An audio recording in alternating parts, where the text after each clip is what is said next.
میں یوکے سے بات کر رہی ہوں. میری بیٹی کا مسئلہ ہے. بیٹی کی شادی جو ہے وہ کافی سال پہلے ہوئی تھی اور چند ہفتوں میں جو ہے ختم ہو گئی.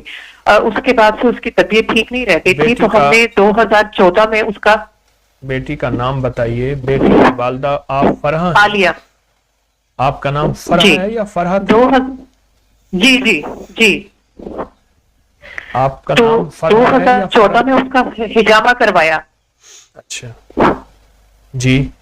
اور حجامہ جب کروایا اس کا 2014 میں تو اس رات سے اس کی طبیعت جو ہے وہ بگڑ گئی. اس کو بہت تیز ٹیمپریچر ہوا اور اگلے دن تک جو تھے اس کے عجیب و غریب قسم کے جو تھے روحانی مسئلے سامنے آئے. ہم نے بہت اس کے علاج کروائے ہیں اور جو آخری بندے نے جو اس کا جو علاج کیا ہے اس نے یہ کہا ہے کہ اب اس کے اندر چیزیں باقی نہیں رہیں.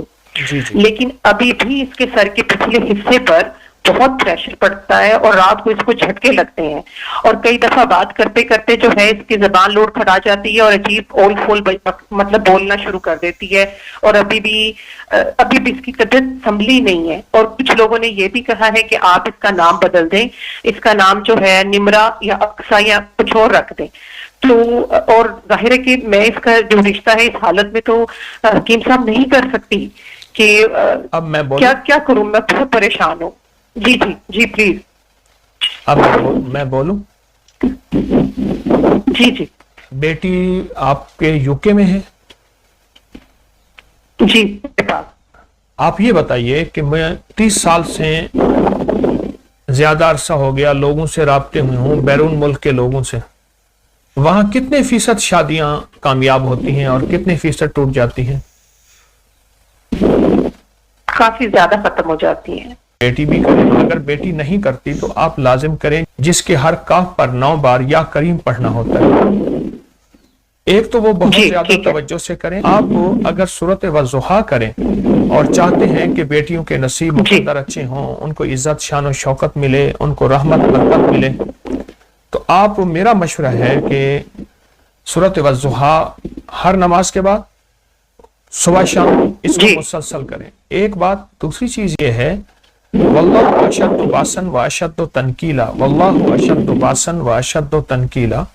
اس کو بہت زیادہ پڑھیں اور مستقل مزاجی سے پڑھیں اور بہت یقین سے پڑھیں اور انتہائی توجہ سے پڑھیں. ٹھیک ہے. اور ایک چیز اور کر لیں. بیٹی کے بال جو اتریں, ان بالوں کو, بیٹی کے بال جو اتریں ان کو ایک خوشبو, کوئی عطر لگائیں. پرفیوم نہ ہو, سپرے والا, کوئی عطر خوشبو ہو, عطر لگا کے ان بالوں کے اوپر یا لطیف ہو یا ودود ہو ایک تسبیح صبح شام پڑھ کے رکھ دیں. جو بھی یہ عمل کرے گا اس کے نصیب مقدر اچھے ہوں گے, عزت شان و شوکت ہوگی, خیر و برکت ہوگی. اپنی بھی کر سکتا ہے اپنے, اور ایسا بھی ہو سکتا ہے کہ گھر میں 4-5 خواتین ہیں تو اکٹھا بھی ہو سکتا ہے کہ ایک تسبیح یا لطیف ہو یا ودود ہو اول آخر 3 دفعہ درود شریف کے ساتھ.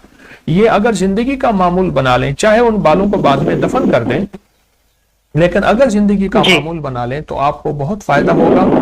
خاص طور پہ اولاد کے نصیب مقدر کے لیے, عزت شان و شوکت کے لیے, اس کے وقار, ان کو نظر بد اور شیطانی چیزوں کے حملے اور دشمن کے حاسد کے حسد سے بچانے کے لیے یہ عمل بہت ہی باکمال عمل ہے اور بہت بے مثال عمل ہے. آپ یہ کر لیجیے. ٹھیک ہے حضرت جی. یہ یا لطیفہ والا صرف ایک دفعہ کرنا ہے یا کنٹینیوسلی کرنا ہے؟ میں نے کیا زندگی کا معمول بنا لیں.